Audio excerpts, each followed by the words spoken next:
The 8th Adhyaya, Akshara Brahma Yoga, introduces the supreme divine Brahman as the foundation of life. The highest divinity, Brahman, is changeless and indestructible, Akshara. Knowing this Brahman is one of the paths to become one with the divine, Yoga. The first two verses of the 8th Adhyaya starts with Arjuna's 7 questions, based on the last 2 verses of the 7th Adhyaya, where Arjun hears some unfamiliar words and wants to know the real meaning of these words of the scriptures. Thus Arjuna asks, Hey Purushottama, O the greatest amongst humans, Kim Tat Brahma? That is the first question of Arjuna. What is that divine Brahma? Kim Adhyatmamam? What is Adhyatma? Kim Karma is the third question. What is Karma? Adhibhutam Kim Proktam? He says, what is said as Adhibhuta? What is that material behind the seen creation? Stula Jagata. Adhidaivam Kim Uchyate? Who is known as Adhidaiva? The essence of the subtle unseen world, the Sukshma Jagata. Asmin Dehe Katham Adhiyagna Ka Putra. He says, in this body, who is the Adhiyagna? The divinity which is the essence of the individual. And last question is, Niyatatma Bihi Prayana Kale Katham Gneya Asi? And how your ever devotee can know you at the time of his or her death, when his body comes to an end. Arjuna addresses Krishna as Purushottama, the greatest amongst all beings, as Krishna is the perfection that humanity yearns to achieve. Purna Purushottama, that's why he is called as. Krishna answers all the 7 questions in the same order and defines each of the words. He answers the first 6 questions in the next 2 verses, 3 answers in each verse. However, Krishna gives a very descriptive answer to the 7th question, which becomes the subject matter of the 8th Adhyaya. He answers the first question, what is Brahma? He says, Aksharam Paramam Brahma. One that is indestructible, one that is changeless and highest is Brahman. Swabhavaha Adhyatma Muchyate. The second question, what is Adhyatma? He says, Atma is the Swabhava. It is said to be Adhyatma, the essence of the individual. Bhuta Bhava Udbhavakaraha Visargaha Karma Sangnitaha. What is karma? The answer is the cause for the birth of all the beings, and where there is a letting go of, like yagna, giving up, tyaga, this is known as karma. The entire creation is said to be constantly changing. That's why it is called kshara, like a flowing river. There is a continuous change going on in the nature, which is a karya, not on an individual level in our body, but also at an universal level in the planets, in the solar system. The cause or the karana of the seen world is the unseen or the unmanifest subtle world or the elements, which is called Sukshma Prancha, or which is also called the Maya. And the cause karana of this Maya is the highest divinity, Aksharam Paramam, the changeless, indestructible Brahma.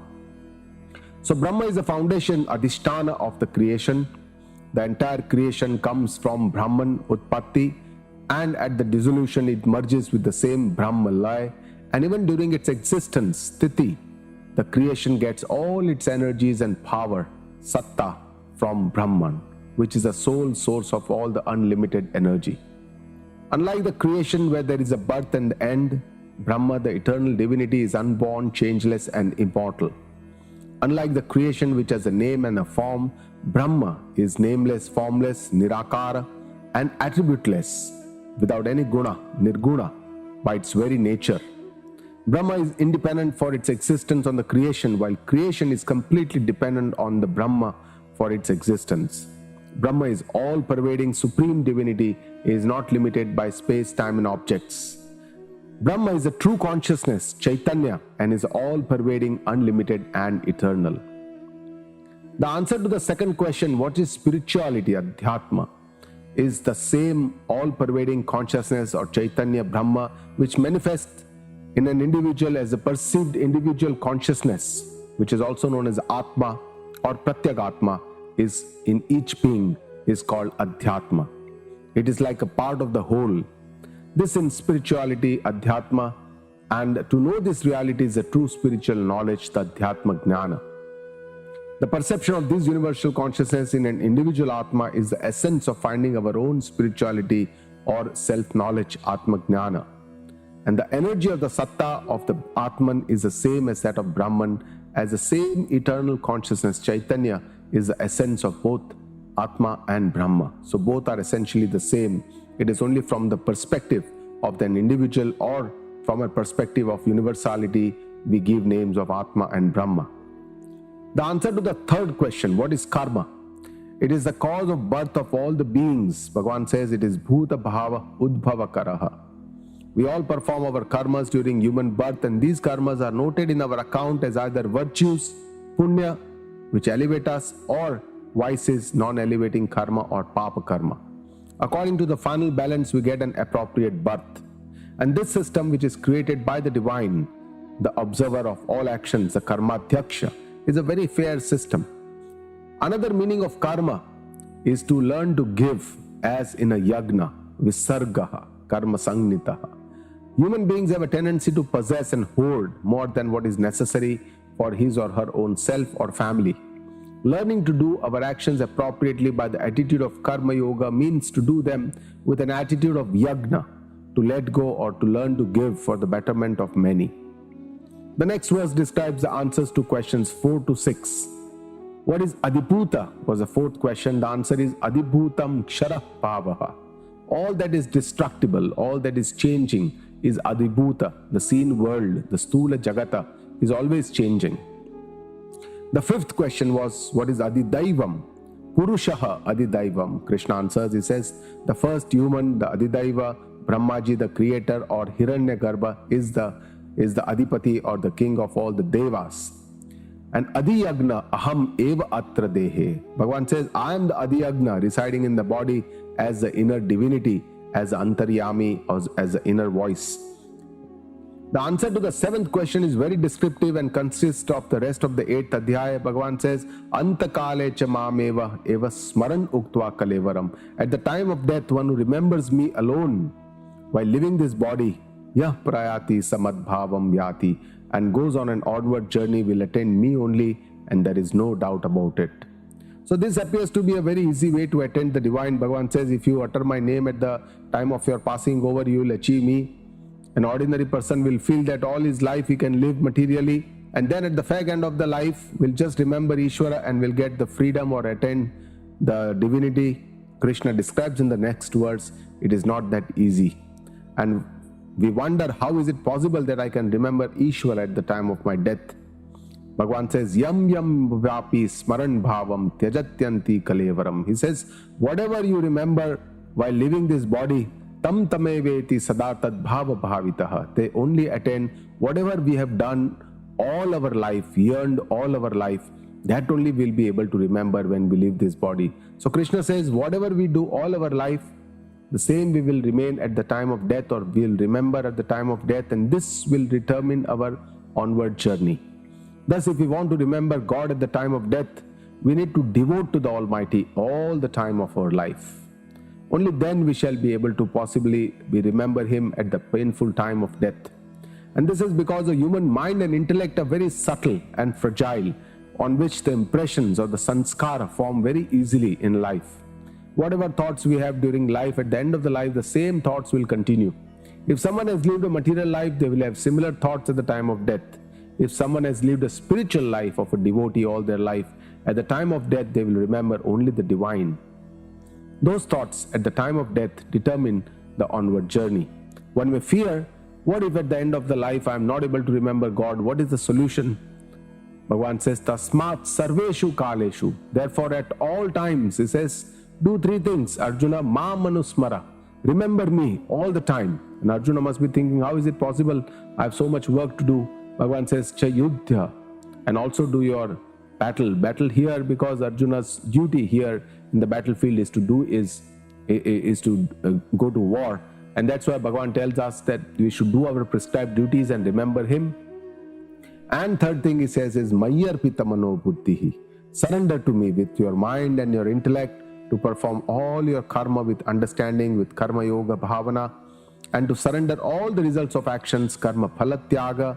And surrender also means surrendering our pride, ahankara, and our attachments, asakti. So Bhagavan says, Mam eva eshyasi asanshayam, you will attain me only, and there is no doubt about it. So Krishna says that while you are doing everything in your life, whatever you do all your life, you will do at the end of the life, and accordingly you will get the next life. He wants Arjuna to become a full-time devotee, bhakta, by remembering him always, sarveshu kaleshu, Bhagavan says, every moment of our life. Krishna stresses the power of devotion and how powerful it is to chant the name of the Lord, Harinam Smarana. He wants the seekers to practice effortlessly the devotional journey. At the same time, Krishna also wants Arjuna to perform his duties by the attitude of karma yoga till he gets the right understanding and the divine knowledge, the Atma Gnana. This clearly shows that the efforts of the seeker are most important in the spiritual journey to attain the divine. The final attainment of the highest self or divine, Mam eva eshyasi, Bhagavan says, meaning attaining the God, is in the form of the God, either a Saguna Bhakti or devoting to the formless Nirguna Nirakara Satchitananda Brahma Swarupa by the seekers. Krishna wants the seekers to always do their duty karma and at the same time do chanting of the name bhakti to finally attain the divine gnana. Abhyasa yoga yuktena, he says, with the study of yoga, constant practice, chetasa na anyagamina, and your mind focus, going nowhere else. He says, anuchintayan, constantly you keep meditating, paramam purusham divyam yati, you shall attain the highest divine and the supreme Lord. Krishna says that to attain the final goal, constant repetition, practice, abhyasa yoga of different parts of yoga, including karma yoga, bhakti yoga, mamanusmara, yuddhacha, all this is essential. Ishavasya Upanishad also stresses the combination, samuchya, of karma and bhakti yoga is more powerful than just doing one alone. The mind is to be repeatedly surrendered to the Lord, mayarpita mano buddhihi. Constant meditation, nididhyasana, and introspection, anuchintayan, is necessary to internalize this knowledge for it to become assimilated in our life. For this journey, a lifelong dedicated study of scriptures, abhyasa, mindfulness on the Ishvara or the Atma Chintana is necessary. For such a yoga to fructify, what is needed is faith, prayers, and the grace of the divine. Also, patience, persistence, and enthusiasm on the part of the seeker. Finally, the yogic practices can lead to its goal only by constant meditation. Now, where should we meditate? That is another question. Who is that supreme divinity, highest divinity? Krishna himself is showing who is that divinity. He says, Kavim Puranam Anushasitaram. He says, Kavim. Kavim means somebody who can see what others cannot see, a visionary, all knower of the past, present, and the future is the highest divine. Puranam, which is ancient and still always new, always the same, does not keep changing. Anushasitaram, the Lordship who rules all the beings, entire universe. Anu Aniyam, he says, extremely subtle, even subtlest than the atom. This is what even Kaivalya Upanishad tells us. Sukshmatvat tad vigneyam. It is sukshma se bhi sukshma. Sarvasya dhataram, who is the giver of the fruits of all the actions of all the beings. Achintya rupam, cannot be imagined by mind or intellect. Aditya varanam, illuminates everything like the sun. Tamasah parastat, and transcends the darkness. And saman anusmaregyaha, one who remembers this tattva in this way repeatedly. So scriptures describe the formless divine Brahman as the only all-pervading, omnipresent, sarvatra, unmanifest, avyakta divinity. This subtlest of all tattva is so subtle, ati sukshma, that it cannot be described or even captured in thoughts or words. Neither the mind nor the intellect is able to grasp this formless divinity. That's why it is called achintya. Therefore, Upanishad uses contradictory words to describe the formless Brahma. Scriptures say not this, neti, neti, to describe what is not the Brahman. And finally, what remains, a pure, still awareness, which is infinite and boundless, is Brahman. The learned Guru has learned the skills from the Guru Shishya Parampara to indicate Lakshit, the Brahman. So Brahman makes everything alive, Satta, by its consciousness, Chetana. And knowing this, Brahman destroys the darkness of ignorance for the individual, tamasa parastat. Brahman can only be directly experienced by our repeated study, abhyasa of the yoga sadhana or the meditation, dhyana sadhana. And during Vedantic meditation, one can directly experience the pure awareness of our own self, the Atman, which is the observer of all the thoughts, sounds and actions. In essence, the Atma is the same as Brahma. Atma to an individual is what Brahma is to the eternity. For most seekers, directly experiencing Atma is difficult due to firm attachments to the material world. Therefore, the yogis perform intense penance to become one with the divine. How yogis attain divinity at the time of death, Bhagavan says, Prayana kale manasa chalena. He says, keeping the mind steady at the time of death, bhaktya yuktaha yoga balena chaiva.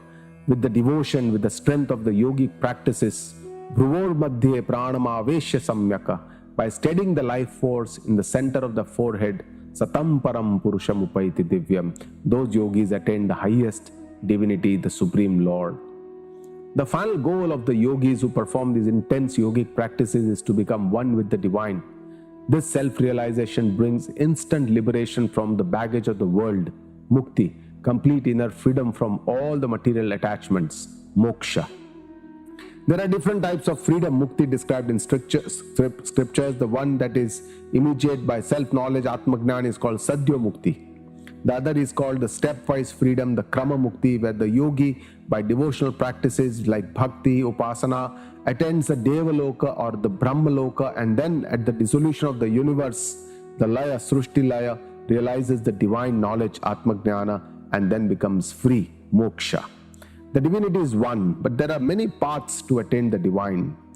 Krishna pledges to clarify this one divinity to Arjuna. He says, Yadaksharam Vedavita Vadanti, the one indestructible tattva that is described by the wise, Vishanti Yatayaha Vitaragaha, and the one purified aspirant seeks to reach with efforts.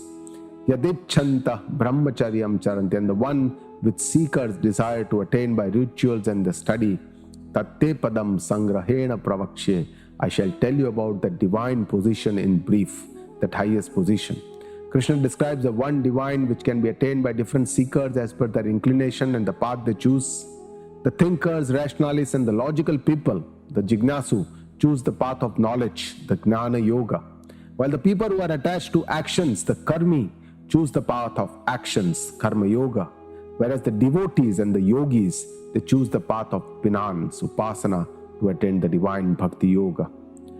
So the knower of the Vedas, the Vedavit, are the ones who have learned the Vedas not only in words but in its true meaning. They have learned the Vedas completely, including the Veda, the Karma Kanda, the initial part, and the Upanishada, the Gnana Kanda. They have understood the essence of its teaching and have determined that goal as the final goal of their life. Those are the wise men who have understood the reality of the Brahman, the eternal divinity.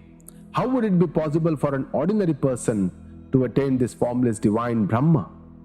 Bhagavan says, Sarvadvarani Sanyamya, by controlling all the doors of your senses. Indriya Sanyam, Bhagavan again talks about Atma Sanyama, Mano Rudhi Nirudhyacha, and steadying the mind into the heart. Murdhya Adhyaya Atmanah Pranam, by steadying the life force in the Brahmarandra, Astita Yoga Dharanam, and becoming steady in the concentration or meditation by yogic practices. There are many different devotional practices or upasana described in the Vedas. This part of the Ved is called the Upasana Kanda, comprising about 15% of the Vedas. Krishna is describing these different upasana in these two shlokas. Some of the ascetics withdraw themselves from the world. They sit in isolation for prolonged periods in the forest or on the high mountain top and exercise a tremendous control over their senses with deep penance. They self-control their sense organs, including eyes and others, and steady their mind into pure awareness by prolonged and repeated practice of meditation. They activate their chakras to ascend on the yogic path, to tap their creative energies, and finally, through the final Sahasra chakra in the center of the head, unite with the divine energy by constant practice of the yogic penance. There are others who would be householders like Gruhastha, and they perform various other upasanas to attain the divine. One of them is the Om Upasana, well described in the scriptures. Bhagavan says, Om iti ek aksharam Brahma Vyaharan. By repeating Om, which is a one-letter name of the divine Brahma, Mamanusmaran, one who remembers me like this, Yah prayati tyajan deham, one who leaves the body, Sayati paramam gatim, attains my highest destination. So Om is a one-letter name of God and provides the most concise definition of the Almighty. The Omkar Upasana is one of the means to attain the divine. Om consists of 3 letters or matra, A, U and Ma, which describes both the form, the Saguna, and the formless or the Nirguna, divine Brahma. Each of the letters is a representative of our 3 daily sense states of awareness, the waking state or the Jagrata Avastha, the dream state or the Swapna Avastha, and the deep sleep state or the Sushupti Avastha, or also denotes the 3 types of the body, the gross body, the Sthula Sharira, the subtle body, the Sukshma Sharira, and the causal body, the Karana Sharira. The silence after the chanting of these 3 letters is called the Amatra, and that silence denotes the attributeless or the Nirguna Brahma. The chanting of Om is one of the ways to connect to the divine. Those who repeatedly chant Om during their life as part of their Upasana are able to chant Om at the time of their death, when the gross body, Sthula Sharira, is no more and the subtle body, the Sukshma Sharira, goes on an onward journey. These devotees are also able to merge themselves with the highest divinity by knowing the true meaning of their own self. They also attain the highest divinity by knowing the true nature of the divine. Krishna says, for some I am easily attainable. He says, Ananya Cheta Satatam, one who is constantly connected with me with a one-point focus. Yomam Smarati Nityashaha, one who is constantly remembering me. Nitya Yuktasya Yoginaha, such a yogi who is always having his own self-control of the mind and senses. Tasyaham Sulabha Partha, for those kind of yogis, for those kind of devotees, I am easily attainable to them. Krishna shows the one who is the most capable of attaining the divine, Param Prapti. The question whether God is difficult to attain, Durlabha, or easy to attain, Sulabha, looks like a very complex question. The simple answer is that it depends on the eligibility of the seeker, Adhikaritva. It depends on the efforts of the seeker to undergo the spiritual journey, sadhana, to attain the purity of the mind, Shuddhi, to understand the divinity. It depends on whether the seeker has the burning desire to know the divine. We need to decide our priorities in life and pursue them with a one-point focus. Self-restraint is a very important virtue to progress on this path. The wise man says, God attainment is neither easy nor difficult, but we all have unknowingly attained Labdha, the divine, as we are all divine souls wearing the garb of a human form. Scripture says we attempt to attain or know the one which is already attained or known, and that is why it is called Praptasya Prapti. What are the benefits of attaining this divinity? Bhagavan says, though I can be attained easily, there are great benefits. He says, Mamupetya Punarjanmana Apnuvanti. One who attains me does not get rebirth in this world. In this world, Bhagavan describes by 2 words. He says, Dukhalayam. This world is full of suffering. Ashashvatam, and is constantly changing, evanescent or transient. Those Mahatmana, those great men, Siddhim Paramam Gataha, he says, has attained the eternal fruits of liberation, moksha. Krishna shows the grand benefit of knowing and attaining the divinity. Those wise realized souls attain immortality as they know their own eternal nature. They do not have to pass through the cycle of birth and death of the mortal beings. They are liberated from this world, which is fraught with miseries, Dukhalayam, and constantly changing nature, Ashashvatam. One may wonder why Krishna says this world is full of suffering, Dukhalaya. We may argue that this world is so beautiful, I want to come back again and again. In reality, this world is full of dualities, Dvandva, pleasure, Sukha, and the pains, the Dukkha, as they come one after the other. If we analyze our experience of life, we remember the painful or the more often than the pleasurable moments of our life. All the definite events of life, such as childbirth, growing up, diseases, old age, death, are all painful events. We do not have a choice in any of these events, which may come up at any time and create difficulties and make our life miserable. Even day-to-day life is a struggle for survival for many. To maintain a family with a limited amount of money, to educate, nurture children, to keep up the expectations of social relations is not easy. There are many stressful events and fears that people undergo during their lifetime. Only when we see a beautiful rose, we are enamored by its beauty. And when we try to touch or pluck it, we feel the pain of the thorns. Similarly, in life also, objects tempt us to have some pleasure, while the same objects, when created or enjoyed, create a bondage and give suffering. The other reality of the life that Krishna alludes to is that everything in this world is a shashvatam, temporary. The basic nature of this world is that it keeps changing. All the happiness that we feel is temporary and evanescent. It soon is replaced by suffering. Whatever, without our choice, everything comes to an end one day. So scriptures tell us to remember this nature of the world and to remain detached from this ever-changing world. The great benefit of self-knowledge is that the wise man does not have to come back in this world that is painful and transient. He or she is liberated from all the attachments, pains, miseries, fears, and death by the understanding that the true self is unborn, eternal, and immortal. They are fully aware that they are not these material bodies that undergo all the modifications of pains of the birth and the death. These are the truly great man, Mahatma. Everything is temporary, while the freedom of the moksha is permanent. Bhagavan is telling Arjuna here. Now in the next few shlokas, he says, Arjuna, Abrahma bhuvanan loka. All the lokas from this lok to the Brahma lok are all temporary, transient. Punaravartinaha. Jiva has to come back again on the material plane. Tu kaunteya mamupritya. But O Kunti's son, one who attains me, punarjanmana vidyate, is not reborn in this universe or in Brahmanda. Krishna reveals the two distinct journeys after death of an individual. One is a journey to the other higher lokas. There are 14 lokas, the 7 higher and the 7 lower.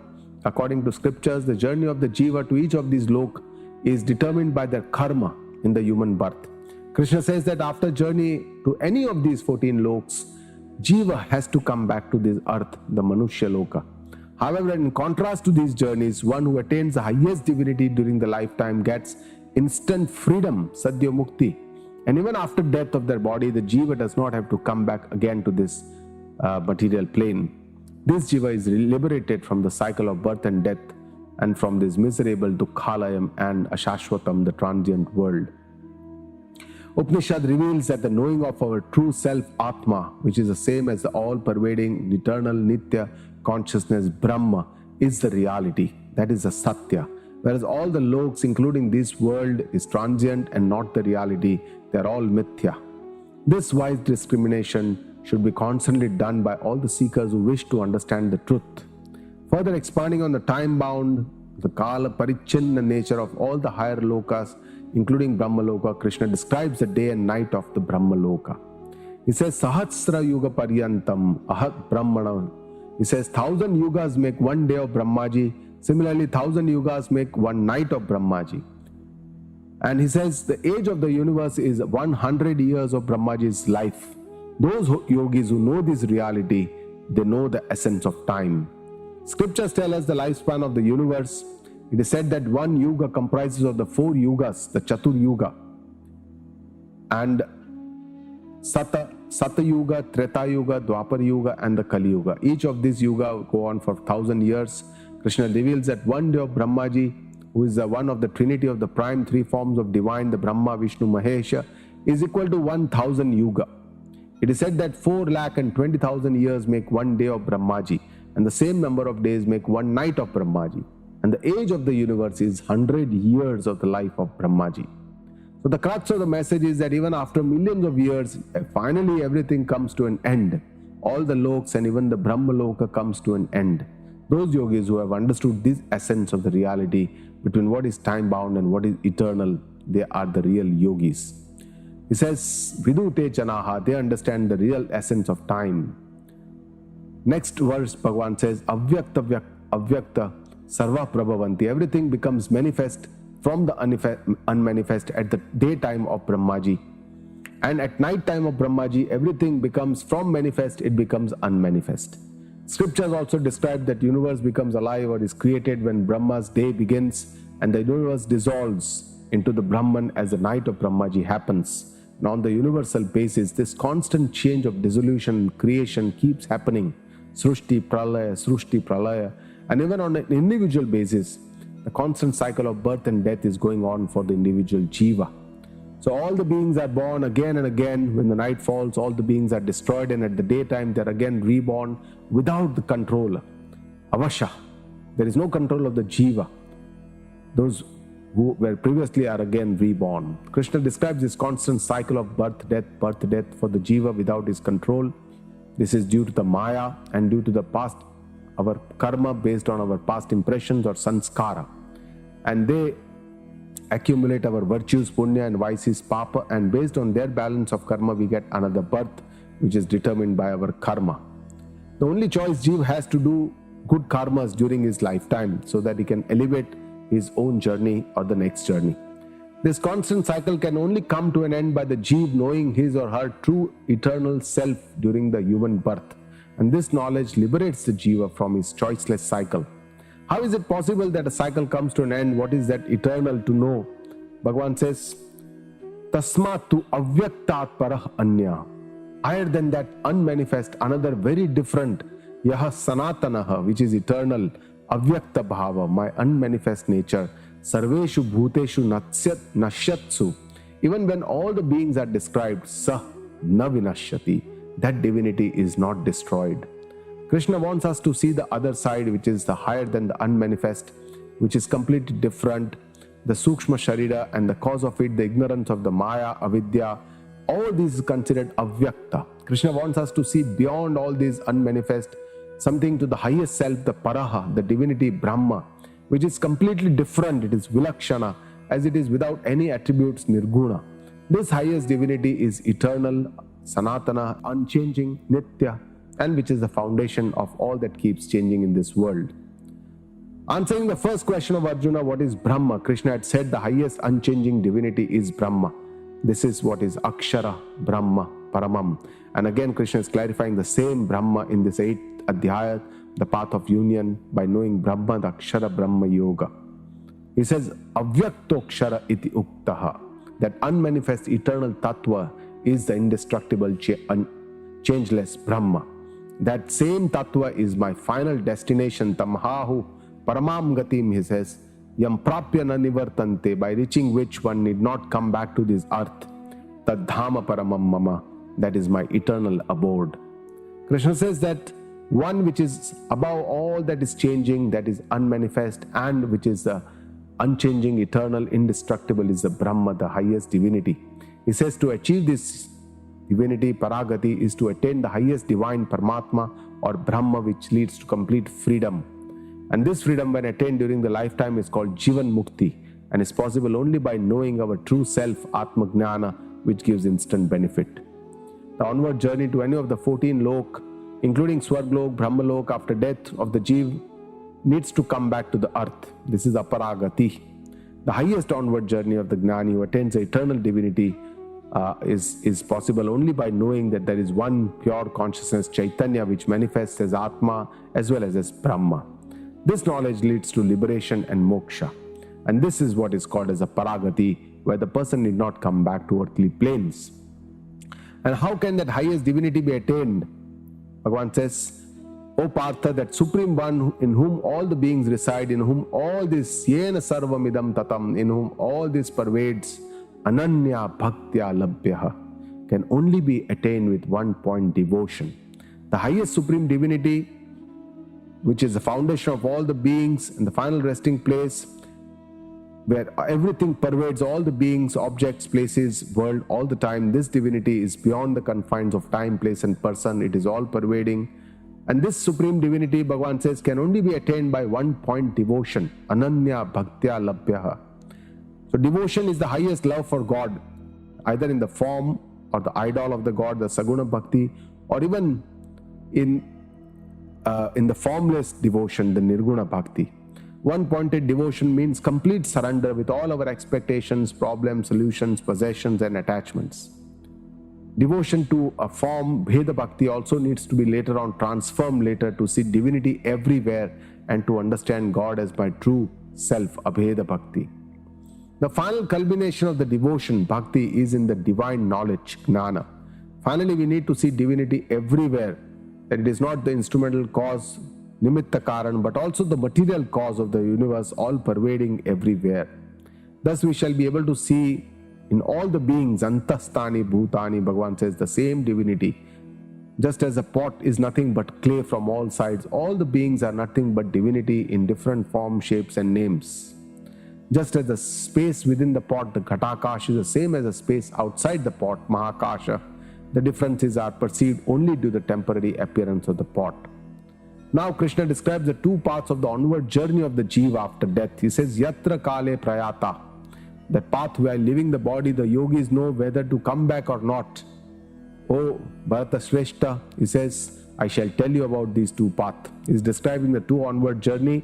One is called the Uttarayana, the north path, which is also called the Dev path or the sun path, the Surya Marg, where one need not come back to the earthly plane, while the other is the Dakshinayan Marg, the south path, which is also called the Pitru Marga or the moon path, the Chandra Marga, where one needs to come back to the earth after some time. Krishna describes these two paths in the next 3 shlokas. He says, when people go on this path, they attain Brahmaloka and they are welcomed by the Devta of the fire daytime in the Shukla Paksha during the 6 months of Uttarayana. And one who knows Brahman say this, Veda Brahmavida. And the other, he says, yogi who have attained this loka have always to come back. That is the 6 months of Dakshinayana. They are welcomed by the Devtas of the darkness, Dhuma, Ratri, Krishna, night and the Krishna Paksha, and they attain the light of the moon. And when the jiva travels after death on this southern path, the Dakshinayan, is welcomed by all these Devtas. Bhagavan says these two paths, the Shukla path and the Krishna path, they are always Jagataha, Shashvate Mate. They have always been there in this world. People only keep changing. On one path, the north path, when one goes to this path, they do not need to come back, whereas another path, the south path, they need to return back. And these two onward paths, Bhagavan says, the yogis, they know this very clearly. What are these paths? On the north path, Shukla path, they do not need to come back. They can enjoy the pleasures of the higher lokas, continue their devotion to acquire self-knowledge, and later they merge with the divine, with the oneness, and get freedom from rebirth.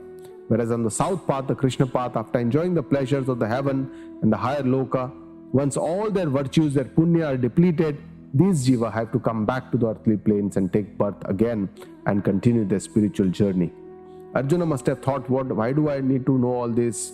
After knowing these paths, Bhagavan says, yogi does not ever get deluded by moha. He says, yogina muhyati kaschana tasmat sarveshu kaleshu yoga yukta bhavarjuna. He says, therefore, at all times become a yogi, knower of this wisdom. Bhagavan is telling Arjuna. Krishna is answering the 7th question of Arjuna, how he can be remembered during the time of passing over. Krishna says, what we do at all our life, we shall be doing at the time of passing over. Therefore, all throughout our life, we need to become a yogi, a devotee, and continuously perform yogic practices to become a devotee of the Almighty. Krishna says the onward journey and the two different paths are clearly known by the yogi. Therefore, they remain detached from all the attachment to the world and do not allow the power of Maya to delude them from their goals. Having known the power of devotion, they pursue their goals with a one-point devotion to attain the Supreme. When Krishna says at all times, Tasmat Sarveshu Kaleshu Yoga Yukta Bhavarjuna, it may create a dichotomy in our mind. How is it possible that we can do yoga sadhana all the time? Krishna has already described how it is possible. He says, Tasmat Sarveshu Kaleshu, he says, Ma Manusmara, remember me in Yuddhacha and do your duties. Mayi arpita manor buddhi, surrender to me with your mind and intellect, and you shall attain me, there is no doubt. Thus, in our life, we need to perform karma yoga, bhakti yoga, both at the same time, with a surrender of our ego to attain the divine by jnana yoga. Coming to the final shloka, Krishna describes how the yogi transcends all the 3 gunas to attain the divine while pursuing the yoga sadhana constantly. He says, Tat sarvamidam viditva. After knowing all this that has been said, Krishna has already described all this. He says, whatever is considered to provide the virtuous fruits of actions, punya karma, like the Vedeshu, the study of the Vedas, yagna, tapa or the penance, and dana, donations. This yogi, after understanding all this, He crosses everything. Yogi Atyeti Param Sthanam Upaiti Chagyam, and attains the supreme abode of the highest self. So scriptures describe that doing our karma yoga, bhakti yoga gives us punya in the form of adrashta phala, the unseen wealth. Several spiritual practices are described in the scriptures like yagna, tapa, dana, adhyayana, study of the Vedas. All these are considered pious and elevating. However, the devotee who has understood all this, the two paths, that on one path he has to come back, the other path he gets complete liberation, he determines his life journey accordingly, focuses on the highest goal of life and pursues his life, the attitudes of karma yoga, bhakti yoga, and then the upasana, sadhana, atyeti, and becomes one. He transcends the yogi, transcends the material realms and becomes one with the supreme divinity. Therefore, Krishna calls on Arjuna to become a yogi. He says, Yoga yukto bhavarjuna tasmat sarveshu kaleshu. Yoga yukto bhavarjuna. Pursue a constantly devoted life along with performing all our duties to attain the spiritual knowledge that Krishna is talking about. We come to the end of the 8th Adhyaya. Om Tat Saditi Srimad Bhagavad Gitasu Upanishatsu Brahma Vidyayam Yoga Shastre Shri Krishna Arjuna Samvade Akshara Brahma Yogo Nama Ashtamodhyayah.